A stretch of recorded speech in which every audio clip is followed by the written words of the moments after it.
Rheumatoid arthritis किंवा आमवात हा जगात 100त एका व्यक्तीला होतो असं स्टॅटिस्टिक्स आहेत. 100त एकाला जर रुमॅटॉइड आर्थरायटिस होत असेल तर ह्याच्याबद्दल सर्वसामान्य जनतेला किती माहिती आहे? मला विचारायला तर फार जास्त माहीत नाही.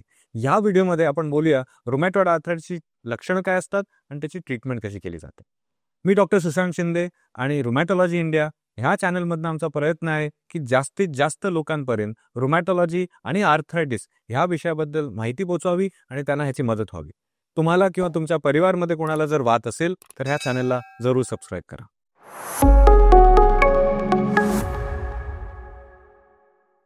बघा, रुमॅटॉइड आर्थरायटिस किंवा आमवात हा आजार युजली महिलांमध्ये बघितला जातो. महिलांमध्ये सुद्धा याची सुरुवात बरेचदा 20 ते 50 ह्या वयोगटात होते. रुमॅटॉइड आर्थरायटिस बरेचदा काही ट्रिगर्स नंतर सुरुवात होते, जसं की काही इन्फेक्शन झालं होतं, प्रेग्नन्सी किंवा त्याच्यानंतर डिलिव्हरी नंतर बहुतेकदा महिलांना याची सुरुवात बघितली जाते. कधी कधी फार स्ट्रेसमध्ये, कधी कधी स्मोकिंग किंवा पोल्युशन ह्याच्यामुळे याची सुरुवात बघितली जाते. रुमॅटॉइड आर्थरायटिसचं एक्झॅक्ट कारण अजून सायन्स नाही सांगू शकले, पण हे काही रिस्क फॅक्टर्स आम्हाला माहिती आहे. पण ह्याची लक्षणं युजली हातातनं सुरुवात होते. हातामध्ये जेव्हा याची सुरुवात होते ना, तेव्हा हाताची बोटं सुजणं आणि ते आखडून जाणं, स्टिफनेस होणं, हे त्याची कॉमन लक्षणं आहेत. सकाळी उठल्या उठल्या पेशंट्सना मुठ्ठी बंद करायला त्रास होते. बरेचदा मला पेशंट सांगतात की सकाळी उठल्यावर जर पीठ मळायचं असेल तर त्रास होतो, काही झाकण उघडायचं असेल तर त्रास होतो.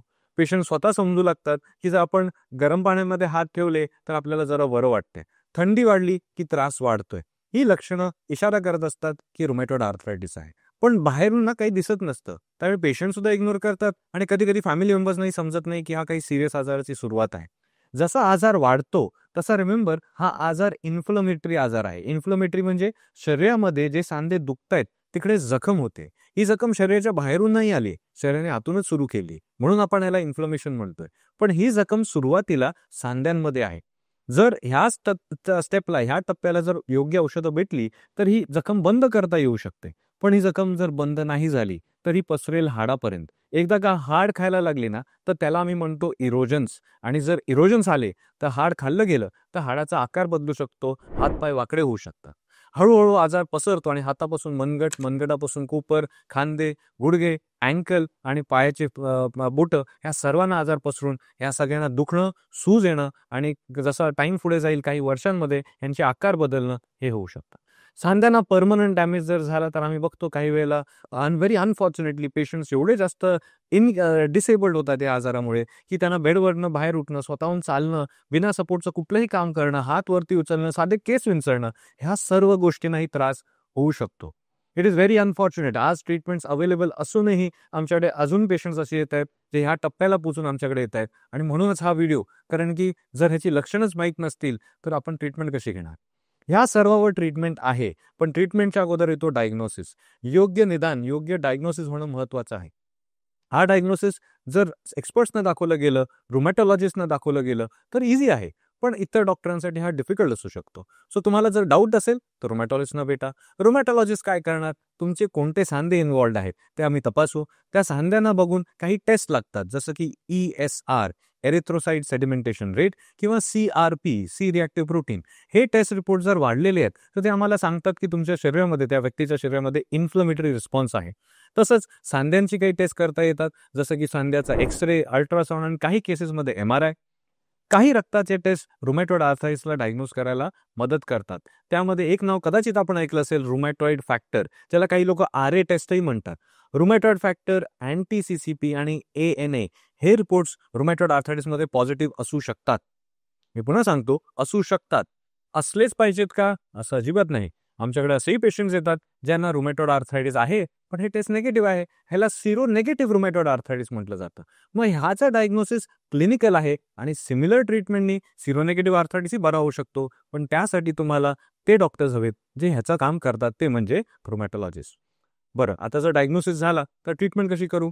ट्रीटमेंट करण्यासाठी जे औषध आहेत ती पेन किलर्स नाहीत. मी पुन्हा बोलतोय की ट्रीटमेंट ऑफ RA हे पेन किलर्सनी होत नाही, तर डिसीज मॉडिफाईंग ड्रग्सनी होतं. डिसीज मॉडिफाईंग म्हणजे आम्हाला आजारालाच थांबवायचं आहे. जर आजाराला बदलता आलं, आजाराचं नेचर जो आहे तो जर थांबवता आला तर व्यक्ती बरा होईल. हा शॉर्ट टर्म नाही, लॉंग टर्म प्लॅन आहे. आणि डिसीज मॉडिफाईंग अँटी रुमॅटिक ड्रग्स, ज्यांना DMARDs म्हटलं जातं, याच्यामध्ये 3 टप्प्याची औषधं आज भारतात अवेलेबल आहे. जो पहिला टप्पा आहे त्याला कन्व्हेन्शनल डीमार्ट्स म्हटलं जातं. कन्व्हेन्शनल डीमार्ट्स ती औषधं आहेत जी बऱ्याच वर्षा अगोदर त्यांचा शोध लागलेला आहे आणि ती औषधं बहुतेकशी टॅबलेट्स आहेत. त्यांना जर योग्य रूपी घेतलं गेलं तर आजार हळूहळू कमी होऊन बंद होऊ शकतो. ह्याचं सर्वात महत्त्वाचं औषध म्हणजे मिथोट्रिक्स आहे. हे औषध आठवड्यातनं 1 किंवा कधी-कधी 2 वेळा घ्यावं लागतं आणि त्याबरोबर फॉलिक ॲसिडचं व्हिटॅमिनही दिलं जातं.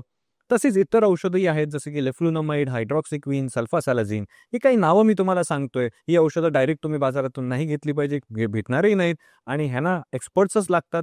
कारण ह्या सर्व औषधांना देताना त्यांचे साईड इफेक्ट्स होऊ नये हेही खात्री घेतली पाहिजे. जेव्हा मी साईड इफेक्ट्सचं म्हणतो बरेच लोकं घाबरतात. आता हे समजणं खूप महत्त्वाचं आहे की ही सर्व औषधं प्रूव्हन औषधं आहेत रुमॅटॉइडच्या ट्रीटमेंटमध्ये. म्हणजे ह्यांचा रिस्क आहे, पण त्या रिस्कच्या समोर जो तुम्हाला फायदा होऊ शकतो त्याला आम्ही बेनिफिट म्हणतो. हा रिस्क बेनिफिट रेशो जो आहे तो फेवरेबल आहे, म्हणजे तुमच्या पक्षात आहे. जर तुम्ही ही औषधं योग्य रूपी घेतली, त्याच्याबरोबर टेस्ट करत राहिलात तर साईड इफेक्ट होण्याचे चान्सेस खूप कमी आणि फायदा होण्याचे चान्सेस खूप जास्त. सिग्निफिकंट डिफरन्स ह्याला आम्ही म्हणतो फेवरेबल रिस्क बेनिफिट रेशो. त्याचा फायदा उचलून घ्या. बघा काही वर्ष अगोदर आपल्याकडे असे स्ट्रॅटेजीज नव्हते. काही दशकां अगोदर पेशंट्सना नुकसान व्हायचं. आज भीतीपोटी तुम्ही स्वतःचं नुकसान करून घेऊ नका. योग्य ट्रीटमेंट घ्या. काही लोकांना कन्व्हेन्शनल डीमार्ट्सने पूर्ण फरक पडत नाही.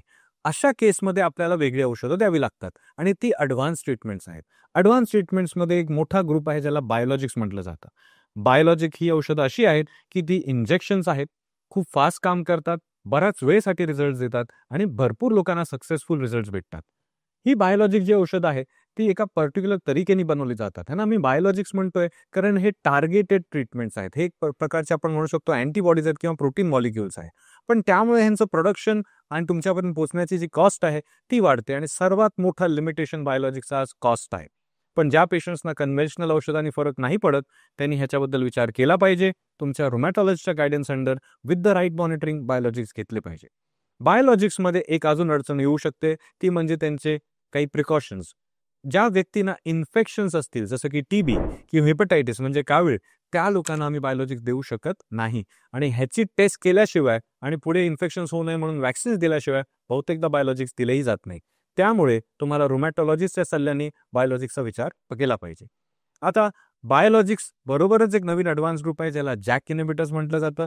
त्यातलं टोफॅसिटिनिब नावाचं एक औषध आज जेनेरिक फॉर्ममध्ये इंडियात अवेलेबल असल्याने किंमत खूप कमी झाली आहे. त्याचे प्रिकॉशन्स सुद्धा सारखेच आहेत बायोलॉजिक्स सारखे. इफेक्ट्स खूप चांगले आहेत, but again only under the treatment of rheumatologist. एक प्रश्न आम्हाला नेहमी विचारला जातो, हा जेवणाने झालाय का? तुम्ही जर आतापर्यंत व्हिडिओ लक्षपूर्वक ऐकत होतात मी कुठेच जेवणाबद्दल काही म्हणालो नाही. कारण सायन्समध्ये असं काही प्रूफ नाही. ज्याच्यात सायन्समध्ये प्रूफ नाही ते मी तुम्हाला सांगू शकत नाही. माझं काम आहे तुम्हाला सायंटिफिकली करेक्ट नॉलेज देणं. पण येस, काही लोकांना काही गोष्टी खाल्ल्याने त्रास होतो. असं होत असेल, जर तुमचा पर्सनल एक्सपिरियन्स आहे की बाबा अमुक गोष्ट खाल्ली की मला त्रास होतो, नका खाऊ. पण कोणाच्या तरी सांगण्यावरून जेवण सोडू नका. कुणीतरी सांगितलं अमुक गोष्टी खाऊ नका म्हणून तुम्ही 10 वर्ष ती खाल्लीच नाही, 5 वर्ष खाल्ली नाही आणि त्याच्याने मॅलन्यूट्रिशन झालं, असं करून घेऊ नका. स्वतःचं नुकसान करून घेऊ नका. वैद्यकीय रूपी आम्ही म्हणणार तुम्ही जे हवं खाऊ शकता. रुमॅटॉइड आर्थरायटिससाठी जेवण सोडण्याची गरज नाही. हेल्दी जेवा, चांगले फ्रुट्स खा, नॉनव्हेज खात असाल तर खा, त्याच्यात प्रोटीन आहे, नट्स खा आणि एक्सरसाइज करा. पण आमच्याकडून तुम्हाला काही जेवण सोडा असं सांगितलं जाणार नाही. तुम्हाला कशाची त्रास वाटतोय ते तुम्हाला त्याची एलर्जी असेल किंवा त्रास असेल ते नक्की तुम्ही स्वतःहून सोडू शकता. आय होप ह्या व्हिडिओमध्ये तुम्हाला भरपूर अशा गोष्टी कळल्या आहेत ज्या तुम्हाला मदत करतील. ह्याचा फायदा उचलून घ्या आणि तुम्हाला काही प्रश्न असतील तर ते आम्हाला लिहून पाठवा. मी आणि माझी टीम पूर्ण प्रयत्न करू तुमच्या सर्व प्रश्नांची उत्तर द्यायला. ऐकल्याबद्दल धन्यवाद. नमस्कार. जय हिंद.